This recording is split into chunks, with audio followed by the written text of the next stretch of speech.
your phone buzzes. You glance down. It's not a text, it's a call, and your whole body does this thing, this instant tightening, like someone just walked into your room without knocking.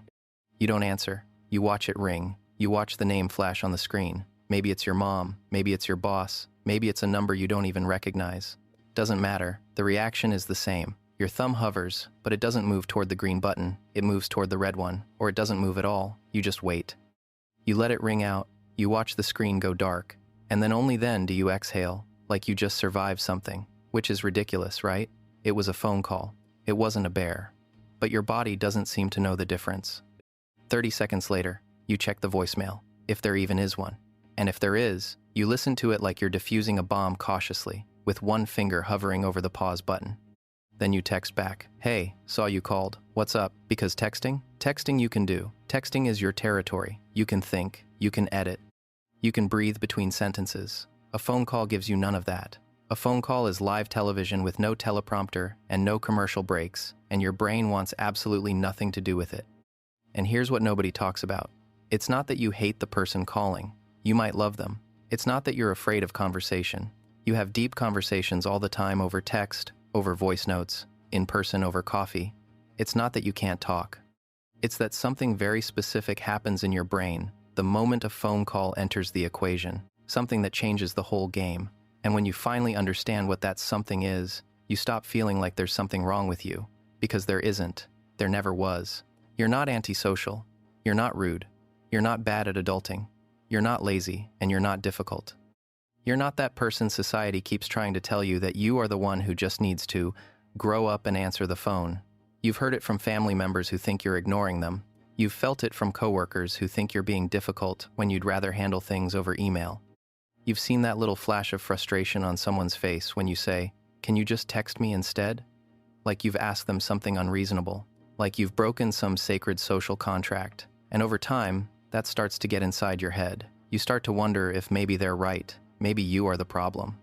Maybe everyone else finds this easy, and you're the only one white-knuckling your way through a 2-minute phone call. But you're not. You're really, really not. There's this unspoken cultural rule that says picking up when someone calls is basic human decency. That letting a call go to voicemail is a small act of betrayal. That if you can't do this one simple thing, something fundamental must be wrong with you. But here's what that narrative misses entirely.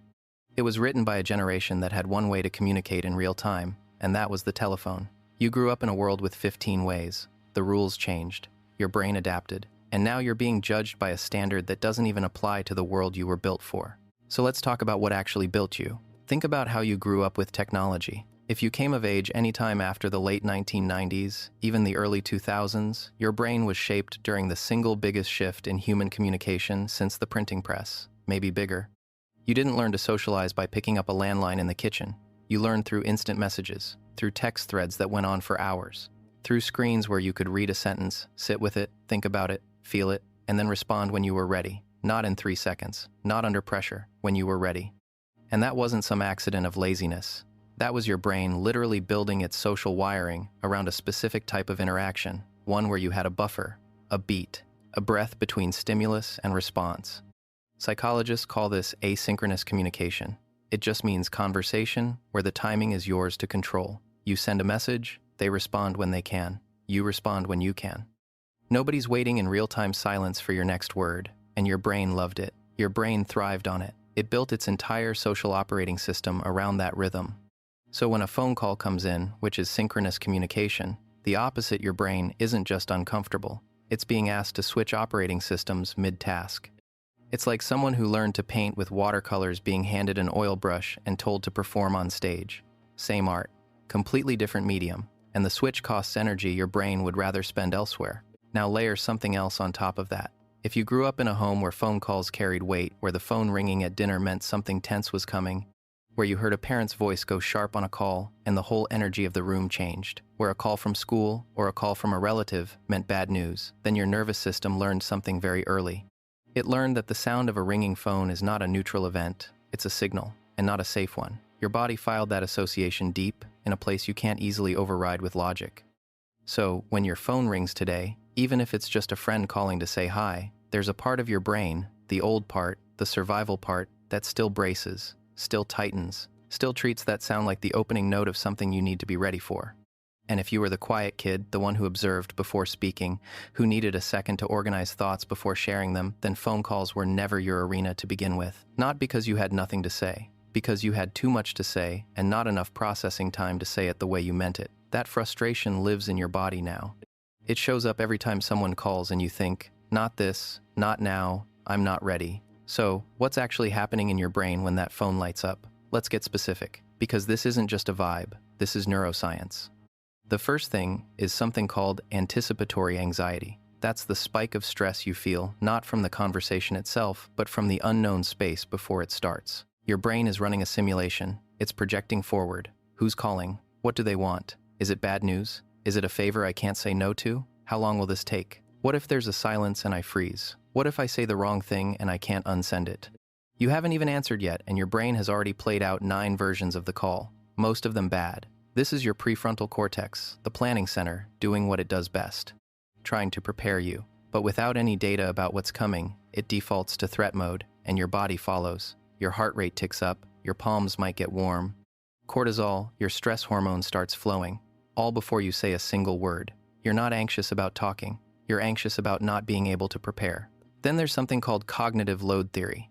This one is massive for understanding why calls drain you. A phone call demands that you listen in real time, interpret tone in real time, formulate a response in real time, manage your own tone in real time, track the conversation's direction, anticipate where it's going, decide when to speak, decide when to pause, and do all of this simultaneously with zero processing buffer. Zero. There's no, let me think about that for a second, without an awkward silence. There's no rereading what they said to make sure you understood it correctly. Everything is happening at once, in one direction, with no rewind button. A text message lets you do those things one at a time, in any order you want. You read, you process, you respond. Each step gets its own space. Your brain isn't avoiding phone calls because it's lazy. It's avoiding them because phone calls are objectively, measurably more taxing on your working memory. It's like the difference between carrying 1 bag of groceries from the car at a time and being told to carry all 12 at once. Same groceries, same kitchen, wildly different cognitive effort. And your brain, being the efficient machine that it is, knows which option costs less. It's not broken for choosing the lighter load. It's smart. There's also a concept called the online disinhibition effect, originally described by psychologist John Suhler in 2004. It means that people tend to communicate more authentically, more openly, and more accurately when there's a screen between them and the other person. Not because you're hiding. Not because you're being fake. The opposite. Because the buffer, the tiny gap between reading and responding, gives your brain room to choose its words instead of just reacting. When you text someone, you're giving them your best thinking, your most intentional version. When you're on a phone call, you're giving them your first thinking, your reflexive version. And if you're someone who cares about precision, about being understood, about saying what you actually mean, then your brain knows the difference, and it prefers the version where it gets to edit. Here's another one most people never hear about. Your brain has something called the interoceptive awareness system. That's a fancy way of saying it monitors your internal state, heart rate, breathing, muscle tension, gut feelings in real time. And some brains run that system louder than others. If yours does, you're constantly picking up on subtle shifts inside yourself. You notice when your breath gets shallow. You notice when your stomach tightens. You feel the micro changes that other people walk right past. Now put that brain on a phone call. Suddenly you can hear yourself in the silence between sentences. You're aware of every micropause, every filler word, every breath, every and that escapes before you can catch it. It's like trying to have a conversation while someone holds a mirror 2 inches from your face. You can't stop seeing yourself, and that makes the call feel twice as heavy. You're not self-conscious because you're insecure. You're self-conscious because your brain's internal monitoring system is tuned to a frequency most people can't even pick up. And there's one more piece. Something researchers call evaluation apprehension, the heightened awareness that you're being judged in real time during a live interaction. Text removes that. You can craft, delete, rephrase, and send a message that feels right. A phone call offers no backspace. Every word is final the moment it leaves your mouth. And for a brain that values getting things right, that permanence isn't liberating. It's suffocating. It's a tightrope with no net. And your brain doesn't hate heights. It just hates performing without preparation. Now here's where it gets interesting. Because everything your brain is doing, all of it, every single mechanism I just described, is actually a sign of something powerful. Something most people completely miss. They see the avoidance, they see the missed calls, they see the voicemail you didn't return for 3 days, and they make a judgment, but they never look underneath. They never ask what's driving it, and what's driving it isn't weakness, it's the exact opposite.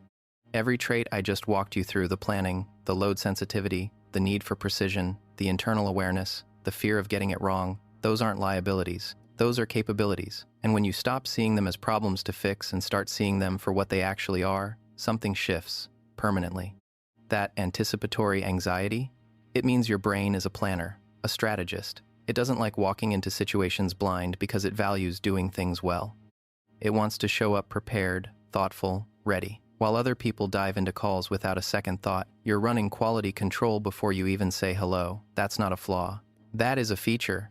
You're not avoidant. You're intentional. That high cognitive load sensitivity, it means your brain prioritizes depth over speed. You'd rather give someone a considered, meaningful response than a fast, shallow one. You'd rather take 10 minutes to write a text that actually says what you mean than spend 10 minutes on a call fumbling around the edges of your point. In a world absolutely drowning in noise notifications, pings, alerts, rings, your brain is filtering for signal. You're not avoiding communication, you're protecting the quality of it. There's a massive difference. That preference for written words, it means you're someone who takes language seriously, who treats words like they matter. Because they do. You choose them. You weigh them. You edit and refine and sometimes delete an entire message and start over because the first version didn't feel honest enough. The people in your life who get your texts, your long messages, your late-night paragraphs, they're getting something most people never bother to give anyone. A version of your thoughts that you actually shaped on purpose. That's not distant communication. That's high-effort communication. And it's rare. That loud interoceptive system, the one that makes you hyper-aware of your own internal state during a call, it means you're deeply, almost unusually tuned into yourself. And by extension, into other people. You notice what others miss. The slight shift in someone's voice that means they're hurt, but won't say it. The pause before an answer that means they're holding something back. The laugh that sounds a little too forced.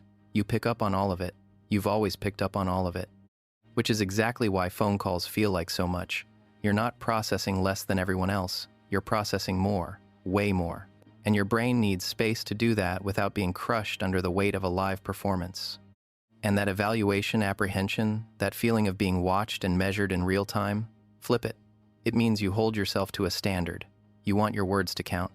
You want to be understood, not just heard. You don't want to ramble into someone's ear for 20 minutes and say nothing. You want every sentence to land. That's not fear. That's craftsmanship. And the fact that you feel the pressure of it just means you care more than most people about getting it right. Stack all of that together. The planning, the depth, the precision, the awareness, the craftsmanship. And what do you get? Not someone with a communication problem. You get someone who is never bad at communication, not even close. You get someone who is so particular about communication that the lowest bandwidth, least controllable, the most chaotic version of it, a ringing phone with no context and no preparation time, simply doesn't meet your standards. Your brain didn't reject phone calls because it couldn't handle them. It rejected them because it demands something better, something with more room, more intention, more space to be fully, accurately you. That's not dysfunction, that's discernment. And honestly, in a world where most conversations are shallow, rushed, half-listened to, and forgotten 5 minutes later, your way of communicating might be the most respectful version there is. You don't give people your autopilot. You give them your attention, just not on their timeline, on yours, because that's where your best self lives. So the next time your phone rings and your whole body tightens and that familiar wave of guilt starts creeping in, let it pass. You don't owe anyone an immediate answer. You don't owe anyone your unfiltered, unprepared, pressured voice when you have a better version available. That instinct to let it ring, it's not a malfunction. It's not something to fix. It's your mind telling you it has a preferred way of showing up in the world. A way that's more thoughtful, more deliberate, more honest than what a ringing phone could ever allow. You are someone who would rather say nothing than say the wrong thing. Who would rather wait and respond with care than react in the moment and spend the next 3 hours wishing you'd said it differently. You are someone whose silence isn't empty, it's full. Full of thought, full of consideration, full of the kind of attention that most people are too rushed to give. And that preference isn't a weakness, it never was. It's a signature, yours. If this felt like someone finally put your experience into words, hit that like button. And if you know someone who lets every single call go to voicemail and then texts back 30 seconds later, send this to them. They've been waiting to hear this for a long time.